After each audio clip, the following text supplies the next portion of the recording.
Thank you very much. Welcome to the program. Excuse me. My name is Jesse Peterson, and I have a frog in my throat right now.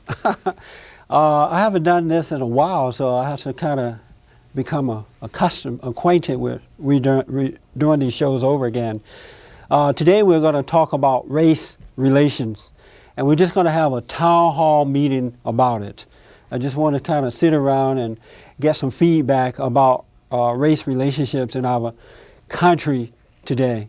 The NAACP is filing a lawsuit against the gun manufacturers, blaming them, I guess, for the problems of the black community, the crime. They're blaming the TV networks for not employing enough black people. So I want to talk about this relationship between blacks and whites. I want to get some feedback from you guys about how you see things and what is happening in your world. So don't be afraid to speak up, and we're just going to discuss those issues. I'd like to talk with Officer Brian Bentley. Bentley? Bentley. Yes. I'm sorry. You wrote a book about these issues, and you were a LAPD officer for a while, right? That's correct. I was a Los Angeles police officer for 10 years. Really? Yes. In what area? I worked at Southwest Division, which is on Martin Luther King, which encompasses this area that we're in right now. And so, am I to assume that you resigned from that? It was kind of a mutual thing. So I'm not with them any longer. Yeah. What happened? Well, the police department was upset about the book, and basically, what I wrote about it, I had concerns that the police department, as we know, is the focus point of many issues, and I was concerned whether they were racial, were some of the problems due just because of stereotypes, or what the reasons were, and that's what I wrote about, and those are the things that I discussed, and the department wasn't happy with that. Really? And what are your, give me some examples of your concern in relation to the LAPD. Well, there's a lot of police brutality that takes place on the police department that a lot of people aren't aware of. And is it due because of racial hatred? Because perhaps white officers hate blacks? Are they doing it because of that, or are they doing it because they're just frustrated with the way things are because of crime? And if you just say it's racial, well, then you have to ask yourself, why are blacks doing the same thing on the job? Do you think that is racial? Some of it is. You do? Yes. And give me an example of an incident that you thought was a racial incident before I go on with my question. Well, see, the thing, when you deal with racism, there's always a question of how do you know it's racial? And that's one of the problems that we come across all the time. Just by saying that a white officer shot a black person or beat up a person, you can't just say that's a racial incident. It was done because of, it is a racial incident. You can't say it's done because of racial hatred. There has to be other factors involved. And I know from being a police officer, it's from, it has to be a kind of an ongoing thing. It can't just be one incident to tell by. And so I know of officers who have a history of doing the same thing. And that's how I know some of the incidents are racial. Really? I don't quite understand yet. Are you saying that the LAPD Police Department is a racist organization? I would have to say, generally speaking, yes, it is. Meaning that the white officers hate the black officers? It's goes deeper than that. It's you have a conflict of white officers not liking black citizens. You have a conflict of white supervisors not liking black police officers. And then you have a conflict of, you have Hispanics that have problems also with blacks. So it's not just a issue of just black and white. Why wouldn't white officers like black people? Well, it deals with how you were brought up. One of the issues we have to look at is where are people coming from. If you come from another state, and you're here to work in South Central LA that's predominantly black and Hispanic, what do you know about blacks? And some of these people that I've worked with have never had a black friend in their life, and they're here to try to serve us in this community. Really? And it could just be... Is there a different... If I'm a white officer, would I treat blacks differently than whites? I mean, would I not just treat everybody the same? Some do. I mean, isn't that the way to do it? to treat everybody the same, every community the same. You should treat every community, everybody. So what do you mean that they don't understand blacks? What is there to understand? If you're going to treat everybody the same according to the law, what is it that they need to understand about blacks? Well, there's a cultural difference. One of the things I'll mention, I'll give you an example. For instance, I was working with a new police officer. It was a female, and she was white. And we were driving down Crenshaw. It was her first day in the community. And there's a guy, a Muslim, selling bean pies in the middle of the street. And she's like, what's he doing? We need to stop him and see what he's doing. And I said, well, he's selling bean pie. He's a Muslim. And her reaction was, well, what's that? What's a Muslim? What's a bean pie? It's just that's one of the things where it's just. Is that a racial thing? It's a cultural thing. It's cultural. But would that consider racism? It could be. I mean, we have some other people here, and they could answer that. So if you don't understand a bean pie and you're a white person, then you could be a racist? It's more. It's like I said. It's not a simple problem that we have, and we always try to simplify everything. And it's not simple. There's cultural differences. There's stereotypes, and we had a discussion earlier, and we were talking about cultural differences, and that was one of the things that we were going over is the difference between cultural, how important it plays. I know that this young man want to say something here, but let me just ask this again: if I'm a white officer and I'm riding down the street with a black officer, and I see a black person standing on the corner selling a bean pie, and I didn't understand about it, I would be a racist. Well, the question you would have to ask is, if you saw a white person standing in the same corner with a suit on, with something in their hand, would you be suspicious or not? No, he's not suspicious of a bean pie. She just wanted to understand what is a bean pie. Well, may I interrupt? What's your name? I'm Taylor. Okay. What I found interesting was when he said her reaction to the individual selling the bean pie. What's he doing? We have to stop him. That is a cultural difference that she didn't understand. Now, she would have inquired more to Officer Bentley. Oh, well, what's he doing? What's a bean pie? Instead of we got to stop him. Then that would have been a learning experience for her and not a off the cuff reaction. Say if Officer Bentley had not been there and she was with another, say, Hispanic or Caucasian officer with less experience. He said the problem was she didn't understand the bean pie situation. Right, but she said we have to stop him. So what was the racial aspect of that incident? Was it the fact that she said we have to stop him, or that she didn't understand the bean pie? The problem is that she wanted to stop the person. Oh, that was the racial aspect. Exactly. Well, I don't see that as racial. I see it as a cultural difference that could have been a situation that would have been totally blown out of proportion if he had not been there to explain it to her. As I was going to say, if she was with a white officer or someone with less experience, then they may have gone out and pulled this individual aside. He, in turn, going to get defensive. Then the whole thing would have got blown out of proportion. You see people on Crenshaw and La Brea selling bean pies all the time. Right. Is it against the law to sell bean pies on the corner? It's against the law to stand in the middle of the street and do so.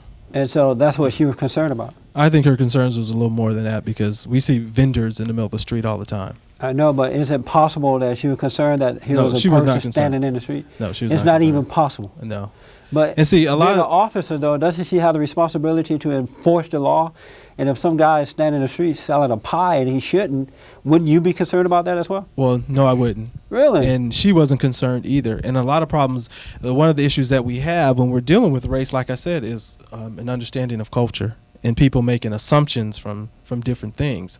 The problems with race and the racial relations is not something simple. You can't just look at one component and say that's racial. Why don't you believe that it is something simple? Suppose that it is simple and it can be resolved just like that. Well, if it can't, because I haven't seen it. If it was that simple, we wouldn't have the problem. Okay. Yes, ma'am. You had a discussion with him earlier about race issues? Yes, what's your name and who are you with? My name is Miriam Archer, and I'm from the Christian Coalition of California. Okay. And what do you think about all this, race relations? Well, that's a very large question. You mean regarding what he just said, or in general? What he said and the way you see it. What do you think about it? Well, I think there definitely are cultural differences that come between people, and that's not just black and white. I mean, there are cultural differences between Italians and Germans, and sometimes they fight about it too, you know, in some of our big cities. So this is always a problem. Over in Burbank or Glendale, we have Armenians who hate Turks. And it's not a good thing, but it's a fact of life. And I wonder if it's a good idea to be using the word racist all the time when you have just cultural differences between people. It's not a good thing, but that word racist, you know, that always brings forward that hatred idea. It does. And I don't think that not understanding another ethnic group is necessarily racist. Right. I was thinking of that today. We have heard this word racist over the last 40 years, time and time and time again. And I wondered, is it that we are so brainwashed with that word, or is racism as prevalent as everyone think that it is? Because sometimes people can convince you of something that's not real. I personally don't think it's as prevalent as everyone would like us to think it is. I think that there are people out there whose livelihood depends on racism. Yes. And, people like who, for example? Al Sharpton, Louis Farrakhan, those people are driving wedges between people. Yeah. And it makes me very upset. Is it hard to say that as a white woman? Is it hard to say these people are racist themselves, they're encouraging it? Are you afraid to say that? Yes, a little bit. Why? Because I know that I'm probably perceived as racist just for saying that. But do you know yourself? You know who you are, right? Oh, I know who I am. And you know that you're not saying it out of race. You're not a racist for saying it. So why do you care what they think about you, how they perceive you? Well, I don't really care. Oh, okay. That's why I'm here, and that's why I'm saying it. But I realize some of the things that I may say may be politically incorrect because I think that the race issue has been overblown. And I'm not saying there isn't discrimination. I mean, that would I'm not a Pollyanna. Right. I know that it exists. And it has existed for a long time. But I think that we have people out there who depend on that division for their livelihood and want to keep it going. And that part makes me really, really sad because I know in my dealings with other races, I don't see this problem. Officer Bentley, do you agree that there are people out there who want to keep racism alive or the ideal of it in order to gain political and personal power? I do agree with that to a certain extent. There are people who are opportunists also, but I do believe that issue of racism is real, and we're seeing it in the media with people from white supremacy groups who are going around shooting black people and black children in schools. So the issue is very much real. Do you believe that this is being encouraged by Jesse Jackson and Maxine Waters, the NAACP, the Black Caucus, the ACLU, the National Organization of Women Who Hate Men, the radical homosexual groups, Al Sharpton and others? Do you believe that they are encouraging that in order to keep people down so that they can gain power? I don't necessarily believe that they're doing it to keep people down, but I do believe that there is a situation where some of these people are profiting from this. Okay. Yes, sir. My name is Miguel Orozco. I was born in Mexico. And I have a question for Mr. Bentley. Okay. I've seen police officers, white and a black police officer, stopping these young Mexican kids in the corner from selling flowers. They get their flowers, throw them in the back of the car. They put the two little kids in handcuffs and they take them to jail. I guess that's what I've seen them put them in the car. Would that be racial? Would that be illegal? Or is that okay with you? Or I don't know. I just have that question. That's all. Well, as we had mentioned earlier, being a street vendor is illegal without a permit, and something like that is selective. If you're having a number of complaints from the community, then of course you will have police officers enforcing different laws. A lot of times they won't enforce laws like that. I mean, But the it's just question I'm a is, little was bit that a racist act? I'm a little bit confused because if it happens to a couple of Mexican kids, it's okay. But if it happens to a black person selling a pie, what is it, a bean pie, then it's racial. No, I'm not saying. Well, like I had mentioned earlier, you have to look at the whole picture.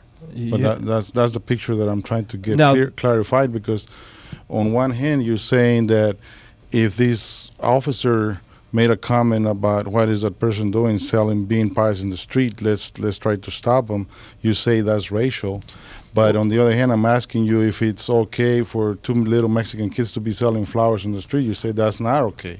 Well, the reason that I was able to answer my situation in more details because I was there, and I was there during the whole conversation. What you're mentioning, I'm just an outsider looking in. I don't know what transpired before that. I don't know if they were just happened to drive down the street and see two Mexican kids and decide to stop them and do whatever. I don't know what happened before that. I don't know if they were given orders before or if it was because of complaints. But I know in my situation that I mentioned, it wasn't. It was just something that happened out of reaction. But isn't law is law, and if it's panhandling is illegal, it shouldn't be stopped regardless of whether Mexicans or blacks Well, or whatever. there's such whether thing. bean pies or flowers. There's such thing as the letter of the law, and there's another thing called spirit of the law, and that's a lot of times where you come into conflict, because letter of the law is where you must take action. Spirit of the law is where you would maybe give them some advice or not act on it. Let me ask this At that time. question, and I'd like to ask it of you. I'm sorry, your first name again? Miriam. Miriam, I'm sorry. Forgive me with names, all right? That's okay. There's a notion that white people sit around day in and day out and plan and plot as to how they're going to keep blacks down. That's the overall impression in the black community. Is that true? I don't know anybody who feels that way. I don't know anybody who has time to sit around and talk about things like that. I'm a former school teacher. I had children of all races in my classes. I didn't think of them as black kids or brown kids or yellow kids or white kids. They were kids. I thought of them as John and Susan and Jeannie and Edward. I mean, they were children who needed to learn. What do you think is wrong with black people? When you see them acting crazy and blaming and whimpering and whining and begging, what goes through your mind? What do you think the problem is? Well, I think it goes back a long way. Surely, it goes back to slavery, which was a terrible thing. Even though there's still slavery in the world, that doesn't make it right, and it was a bad thing, and we decided in this country to get rid of it. And I think that when we did, it was a very difficult thing for black people to learn how to be free. And I think that there were certain people who perhaps took advantage of that. And we saw in the Civil Rights Act of 1964 that there was supposed to be no discrimination at all in any way, shape, or form. And that devolved into affirmative action and quotas, and welfare came in there. And all of those things have turned out to be very bad for anyone who receives it. Yeah, we're going to break. And a yes or no question or answer. Are blacks racist toward whites? Some. Some. Okay. Are we taking a break? We're going to take a break and we'll be back in a moment.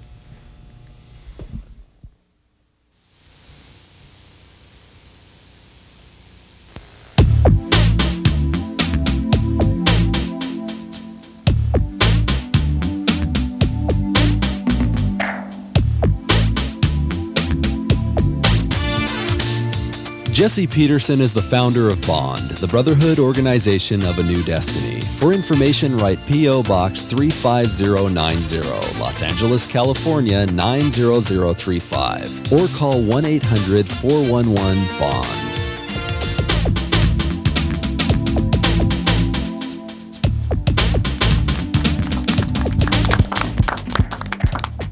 Okay, welcome back to the program. We're talking about race relations. And Officer Brian Bentley wrote a book on race relations in the LAPD department. He's an ex-LAPD officer. And so we're talking about that today. I want to ask, maybe I ask a white guy, have you ever been discriminated against by black people or a black person?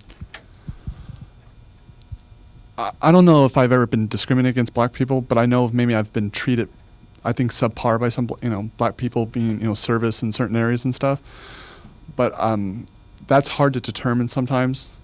I mean, I don't know if they're just having a bad day and just treat me like everyone else, which sometimes happens and everything.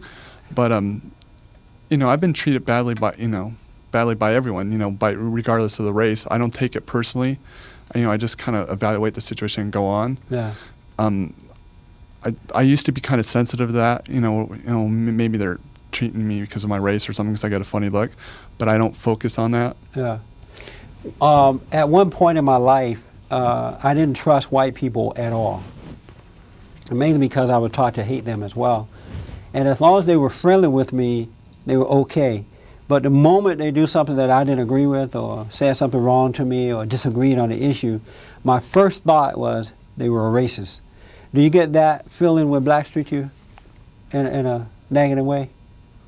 No, not in my case, but I know when I was attending school and sometimes we'd have discussions on race and various other things.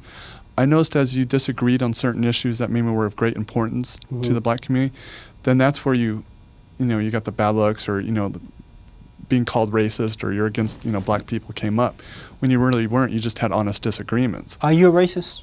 No, I don't believe I am. You don't believe, you don't know for sure? I think I can say I'm confident I don't believe I'm a racist. I mean, you'd have to point something out to me to disprove it. Do you know one when you see one? Yes, I do. So if you were one, you would know it for sure? Yes. You were. How about you? Are you a racist? No, I'm not. You're not a racist? How do you know? I've never been racist. Like you, I grew up in Alabama, and I was never taught to dislike or distrust white people. In general, I was taught that there were certain people you couldn't trust. Some of those people were white, some were black. Have you ever been discriminated against by white people? I can't actually say that I've been discriminated against by white people. I've been discriminated against by individuals. And I don't think it had anything to do with race. And were they white? This individual was white, but I don't think she was doing it because she was white. We happened to be sharing an office in a company I was working with, and she was a lesbian, and I overheard a comment that she made, rather vulgar comment she made to a companion of hers. What did she say? This is capable, I could probably say it. I walked in the office and she said to a female companion of hers, "I have a stool for you under my desk." And I heard that, and she was close to the owner's daughter, and she worked from that point to getting me out of there. So was she saying it about you? No, it was basically it was a sexual comment she made to a female friend of hers. Oh, but it had nothing to do with you? Had nothing to do with me. I just happened to hear the comment. Oh, okay. I thought you said that she was mean to you, though. No, she just, after that point, after I heard that comment, oh, I see. Her whole attitude toward me changed. I see, okay. She was never overly friendly from the start. Yeah. I want to ask the young man in the white shirt, are you, what's your name? Charles Bascom. Are you a racist? Oh, no, I ain't racist. I'm sorry? No, I'm not racist. How do you know? Well, I never intended on being racist. What is a racist? I don't know. I grew up around white, black, Mexican. It wasn't really a big deal, but I noticed when I was younger, like around 6 years old or something like that, we was living with a white neighbor. And my mom, she'd be like, "Oh, this is a racist person. Don't talk to her." And yeah. And I'd be like, okay. So we'll go around, and one day we met up with each other, and it was like, "This is a racist person right over here." And then it started going and clashing and going and clashing. And then it came with the mother. And the mother came by the door and asked, "Why your kids saying it's racist?" And then my mom was like, "You're a racist bastard," and all this other stuff. And she don't even know him. Wow. And that's just the point of me. And I never had the point of being racist. Have you ever been discriminated against by white people or Mexicans or anything like that? Nah, Mexicans mainly, yeah. Mexicans yeah. discriminate against you? Yeah, I seen it before. Oh, I seen yeah? it before because I understand Spanish and stuff like that, and they would like talk in Spanish and say this black person in Spanish, and this nigger, and that was basically about it. I grew up around Mexicans and they would talk about you, but I was never racist. We're running to the end of this program already. I want to ask this lady here. What do you think the problem is in our country today? Is it race, or is it that certain people are trying to convince us that it is? What is the real deal, you think? I don't, my name is Dolores Allman, and I don't believe that it's race. I think it's cultural differences that are, and people are, because of the media and because of the individual, it's like propaganda. We all have different cultures. We are born into our cultures. We don't choose our cultures. And it's as if my culture is better than your culture. And you should respect me because I'm whatever I am. And the culture is put ahead of the individual. And that's the way I see it. Let me throw this out because we're going to do a part 2 series on this topic. My impression is that black people for the last 40 years have been brainwashed. They've been made to believe that their problem in society is white people trying to hold them back and against them, and so they've been made to be angry about that. And when you're angry about something, everything looks bad to you. Even when a person's trying to be kind, it can still look bad to you. And so I think that black people are overreacting to white people. They're doing like this young man said. There are some screwed up white people with personal problems, just as there are black people with personal problems. Sometimes, they collide. But instead of seeing it as a person with a personal problem, we tend to see it as a race issue. They hate me because I'm black. Don't answer that now. When we come back on next week, even though we'll be dressed the same way, we're going to talk about that. I want some feedback. If anybody disagrees with that idea, I'd like to know that. All right? Again, I appreciate you tuning in. I appreciate you guys coming. I think that black people need to get over their anger and stop looking at everything as a race issue, but a spiritual issue, a warfare between good and evil. Thank you very much. Have a good night.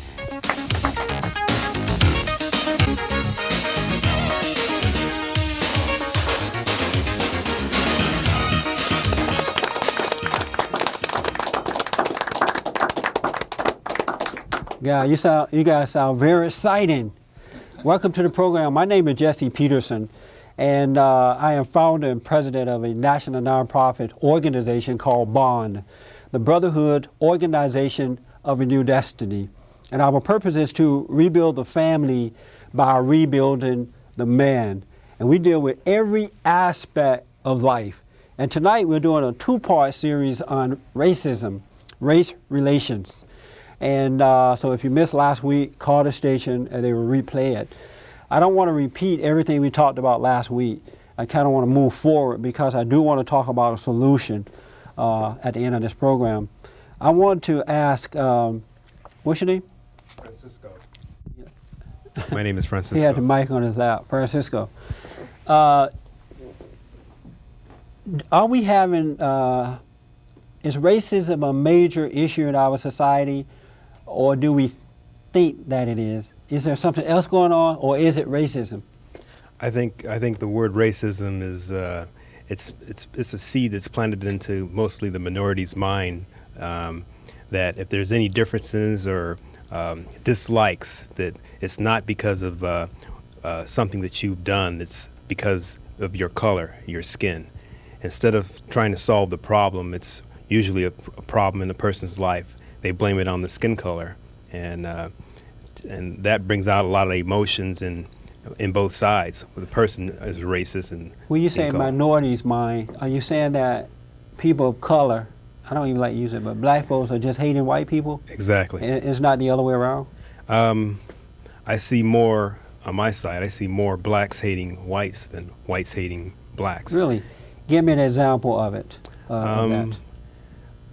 I guess at work, I could see where one person is promoted over another person, or where predominantly you have white managers and black managers. There's a rift between the two races. And a lot of times, if there's difficulties between the individuals, they'll call it a race issue, that person is a racist because he hates blacks. And that's why he made that decision, instead of that was the best decision to be for the the problem. Let me ask, how can one know for sure when they're dealing with a racist person rather than a person who just have problems? Nobody can know for sure unless the person really knows the individual is still and can know himself. He could see that the person has problems, and really there is no race problem. I mean, per se. I think it's the people have problems that they don't know how to deal with, and so this thing's been planted in their mind. Because you're black, you won't be able to get what you want. And so, Are you a racist? No, I'm not. How do you know? I know myself. You know yourself. I was raised, happened to be raised in two different cultures, and I can kind of see the line between the two, and I could see one race call the other race. I was raised Hispanic. I'm born and raised Hispanic, and I'm black, and I can see the difference between the two races, and I can see the blacks, and I can understand the Hispanics calling the blacks one thing, and the blacks thinking one thing about the Hispanics, and I can see the difference between the two. And I also talk to whites who mention the black white race issue, and so I can kind of see that it's more if the blacks are different than the white, then that's considered to be a racist, and it's more that than it is the blacks hating the whites or the whites hating the blacks. On the last show, I forgot what I asked. What was the question do you remember the statement and the question that we left the show with? Because I wanted to answer that and I forgot what it was. Anybody remember? No? Okay, well, if it pops in your head. I want to ask, yes? Could you tell that story about your cousin, about the hate? About my family member. I believe that our problems are spiritual problems, a warfare between good and evil. And I was talking with a family member just the other day, and she said to me that her sister, hate her. She called her names and wished that she would die, and said that you're nothing. I have a husband, you don't. I have a car, automobile, you don't have anything. And I wonder, is that racism? Because that's what blacks seem to be complaining about. The white man owns everything, and we don't have anything. And they think that white people are trying to keep it from them, and they're trying to get it. Am I wrong about that, Officer Brian Bentley? You wrote the book. Right. I think you're, I won't say you're wrong, but you may be overlooking some things. For instance, we have organizations in America, such as the Ku Klux Klan, that will tell you. We also have Louis Farrakhan. Well, Ku Klux Klan will tell you that they're racist. Now, if you have a Ku Klux Klan member, I mean, they're not people who live in shacks, and they're part of society. Well, I do want to recognize there are some racist people out there, but it's not as prevalent as we think that it is. Define racism for me. I like you had mentioned before. I think it's a member of another race who's trying to oppress another race. Okay. So you would say that the KKK is a racist organization? Yes, I would. Would you say that Louis Farrakhan is a racist person? No, I wouldn't. You wouldn't? No. And why not? Basically what he is saying is he's trying to promote, trying to uplift the blacks into self-empowerment. When he says that now, if you whites are the blue-eyed devil who is trying to hold blacks back, and the blood-sucking Jew, when he called names like that and accused them of black people problem, that's not racism? Well, if you're taking just a small part of his speech, if you're talking about all, if someone's to make a statement saying that all whites are blue-eyed devils and trying to keep people back down, then you could say that that person is a racist. But I don't think he excluded anyone, any white person. I never heard him take. I mean, I have done debates with some of his people, and they have there are liberals that are on the side of blacks, and I've heard his ministers say, "Well, you're a blue-eyed devil too." Well, I can't so comment. I can't comment on his thing because I never heard. So let me ask again: if he called them blue-eyed devil, blood-sucking Jews, and all that, that's not racism. If he says that, if he's making a general statement about all. So he is a racist then. Like I said, I didn't hear the whole speech, and I don't know.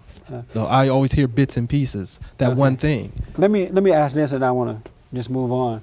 Oh, I want to ask him a question real fast before you take. Why is it hard to admit that some blacks are racist as well? I never said. But you said seem that to be we aren't. real clear with the KKK and unclear with Louis Farrakhan. Well, because I know the Ku Klux Klan specifically talks about But their you don't know hatred. what Louis Farrakhan talks about? The hatred. I never heard him say that he hated. Have you ever heard him say, mention the blue-eyed devil or the blood-sucking Jew? Yeah, I've heard those bits and pieces, those excerpts. You've heard that. And then another thing you need to mention, I mean, we're talking about racism. We're talking about racism in America. You hear those things on the news all the time, and they are played on stations that are run by white owners, white chairmen and so forth, and you have white people who are playing these things over and over for us to hear. So you think racism? So are they the ones? Does racism run both ways, or just one race to another one? No, it goes both ways, and there's a such thing as classism. Also, are there black racists out there? Of course there are. Can you name an organization or a group that you think or seem to indicate that they may be racist? Offhand, no, I can't. Really? Yeah. But okay. No, when you hear that, what do you think? I think racism it really doesn't have a meaning with me. It kind of floats on by because I see that it's an anger problem between two people. And I had a question for Officer Bentley. He raised an interesting point when he was given the example last week of his officer that was in the car with him. Yes. It's when people take on the identity of what they think racism is, when it hasn't really been revealed to them, it's been handed down to them, say the media or organizations like that. In his example, the lady wanted to go approach this gentleman, but Officer Bentley said this was a Muslim gentleman. And I think because Officer Bentley carries this definition or this agenda that people's handed down to him, that when people start calling racism, you actually see that they're the ones who are the racists or doing that type of activity. They interject that and it like fuels a fire. And then what you do is you point the finger like he did at the officer, like she's committing a racist act when he's the one who fueled that through culture. You want to respond to that? I don't agree with what he's saying as far as dealing with my situation. I know that is the truth as far as people, their perception is based on their past experiences. But if you want to ask the question, am I racist? No. You're not? Not at all. How do you know you're not? Because I believe that we're all the same. You do? Yes. So if we're all the same, how is it that you don't know any black racists? If you can tell me some. I didn't say, you asked me. And you just kind of poo-pooed it away.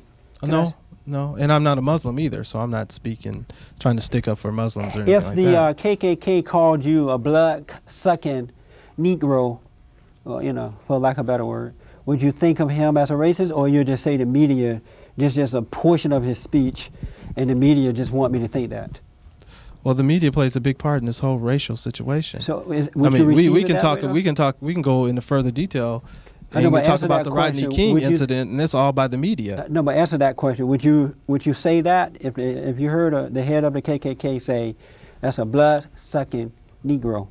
Would you say, oh, the media just trying to make me think that about him? No, that specific statement, no. But Louis Farrakhan now, if I heard a Ku Klux Klan saying I hated all blacks, all niggers, and they need to be burned and killed, then of course I would think that person's a racist.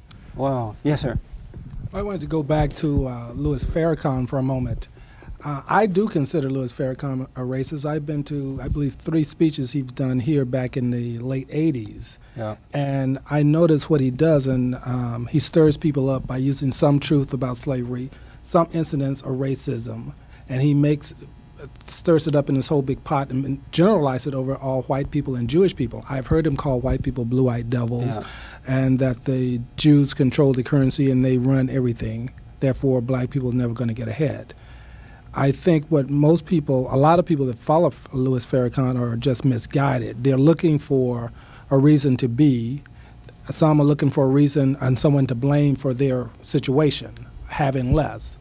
So Farrakhan's gives them someone to blame. Why do you think that most blacks are afraid or will not admit when they see a black racist? Well, I don't know if most blacks won't. I know there are a lot that won't. And why is I that? think they feel that they're not supposed to step out of line of what they think black society is doing. But I was having this conversation with some friends the other night, and we were talking about when Al Sharpton, for instance, came to Riverside and wanted to protest the girl's shooting. He went outside of just protesting and turned it into racism when he said we're going to protest white businesses. No. Now, these individuals who own the stores, they may employ blacks, they may employ Spanish or Asian, I don't know. I do know they had nothing to do with the girl's shooting. That was the police department and 4 officers. Absolutely. You want to say something about it? Yes.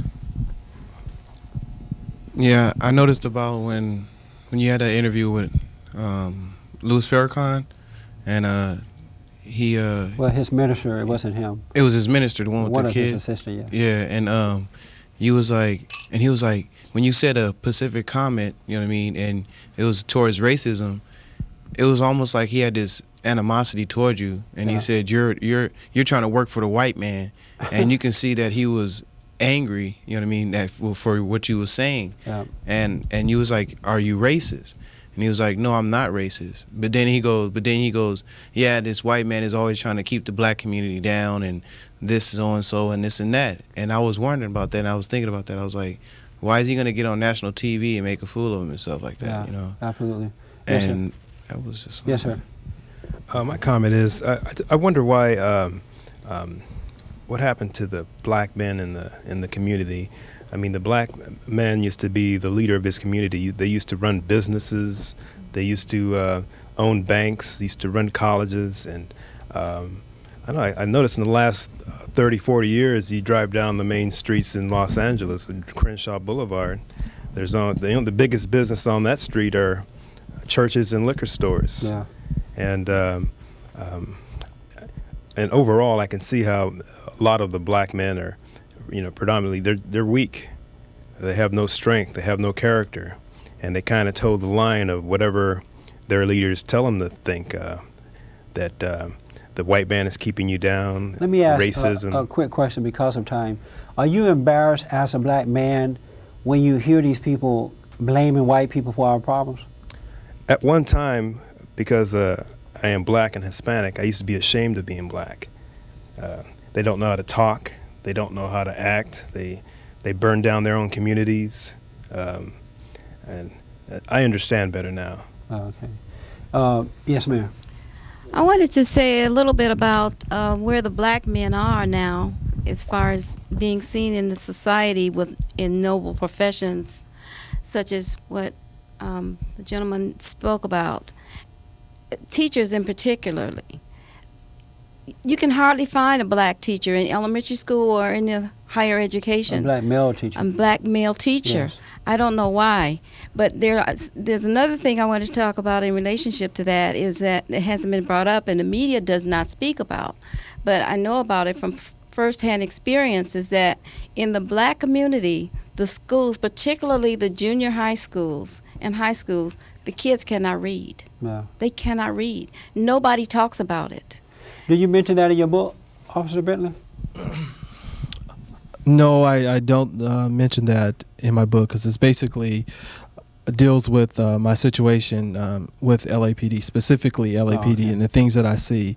I would like to make a comment about what Francisco had mentioned about blacks burning up their own neighborhoods and rioting and tearing up their own neighborhood. I was there during the riots, the whole stages, and there were also whites from other parts of the city that were there in the beginning stages of the LA riots that were looting, right along with the blacks and the Hispanics, and also a number of the stores that were burned were not burned by the citizens and angry looters. They were burned because of insurance reasons. Were they in the black community? Were They were these in the white people in the black community? Yes, they were in the black Were community. the blacks trying to stop them, prevent them from burning down their communities? No. No.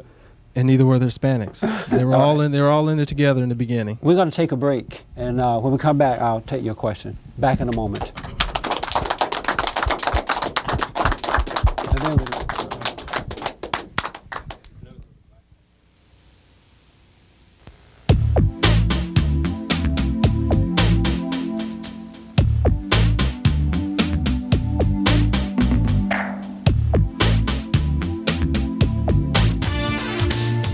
Jesse Peterson is the founder of Bond, the Brotherhood Organization of a New Destiny. For information, write P.O. Box 35090, Los Angeles, California 90035, or call 1-800-411-BOND.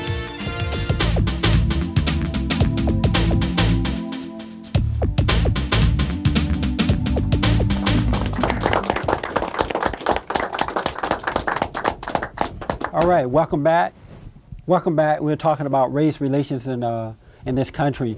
Officer Brian Bentley wrote a book on this, on race relationship in the race relations in the LAPD department.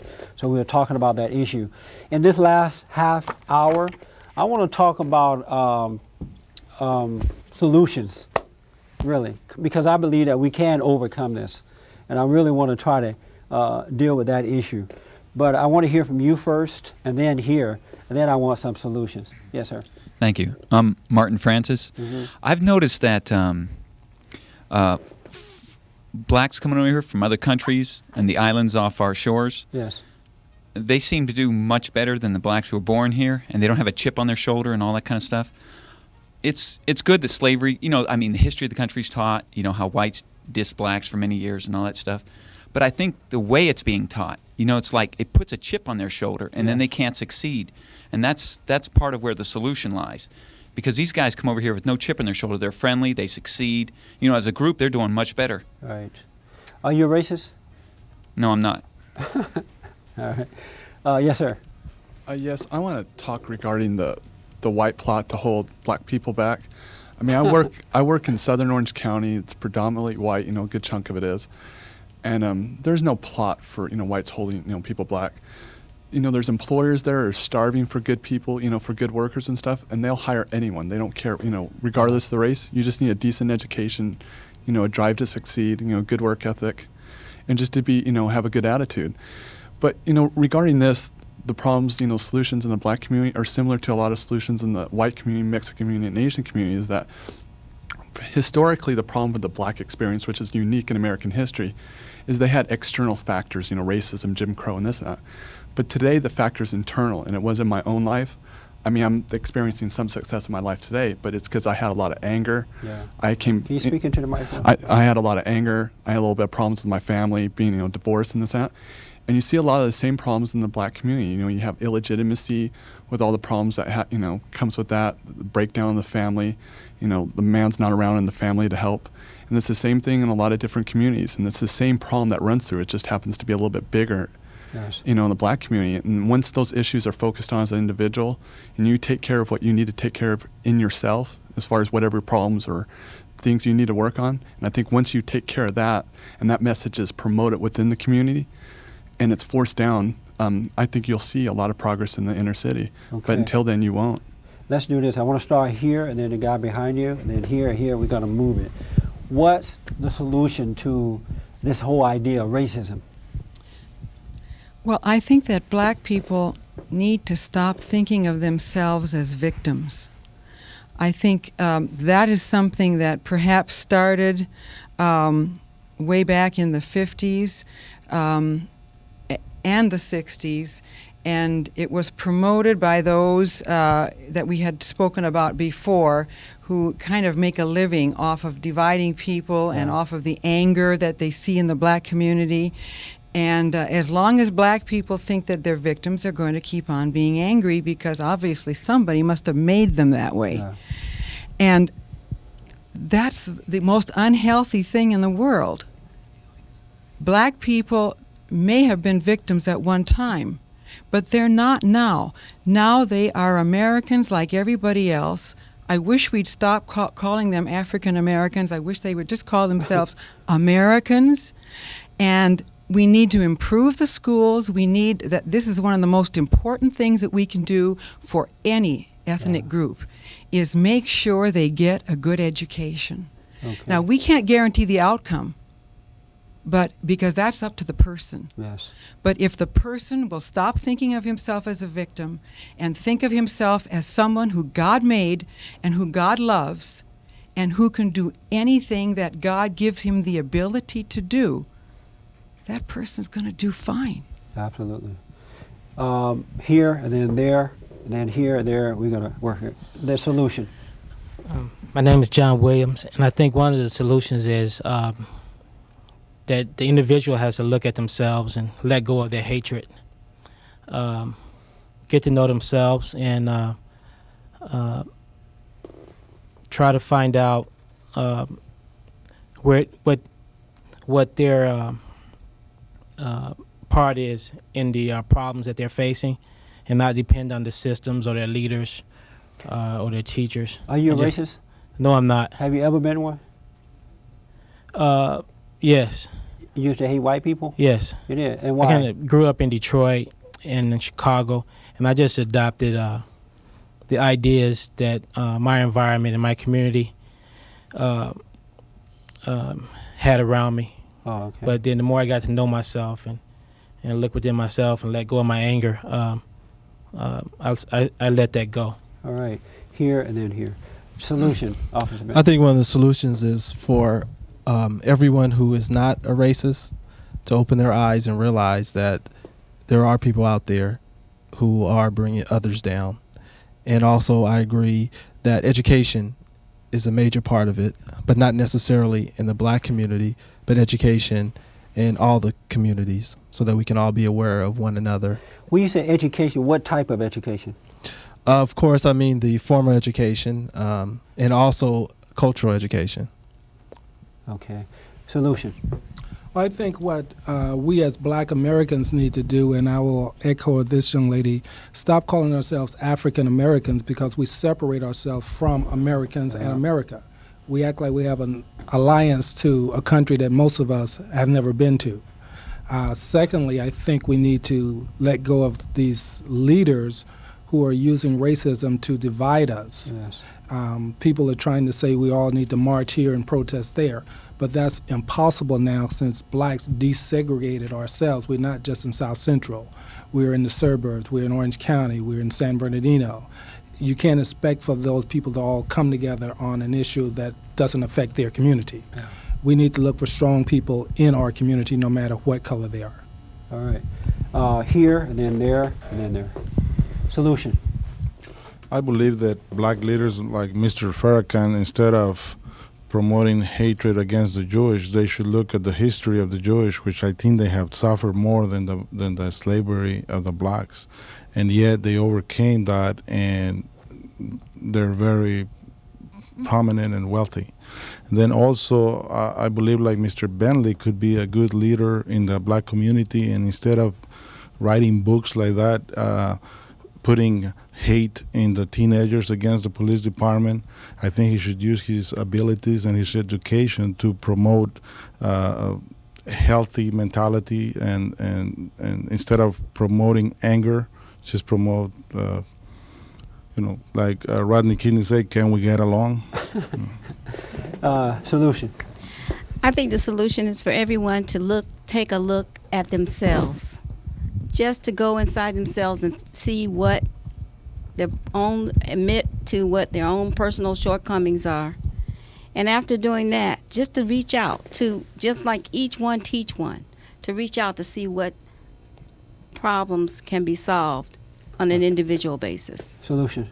Real quick, we have about a minute or so left. I think it's on the individual, and every time they get the chance, they should forgive that person for trying to oppress them. It takes two to tango, so you must forgive. Here, will you pass the mic to the guy behind you so that he already have it? Yes, sir. Solution. How old are you? I'm 18. Okay, solution. I think that I noticed that there's a lot of black men that is angry, And I think that a lot of black men should be in their homes and stop being weak. You know, and we're out understand of that. time. I just want to say that the solution is that, as Christ said, we must all be born again. Seek first the kingdom of God in His right way, and everything will be added. Men have to come back to their proper state of being, love and truth more than anything else, so that they can be the light of the world to guide their families, be a good example for their children, so that when they go out into the world, they won't be used. Thank you so much. I wish we had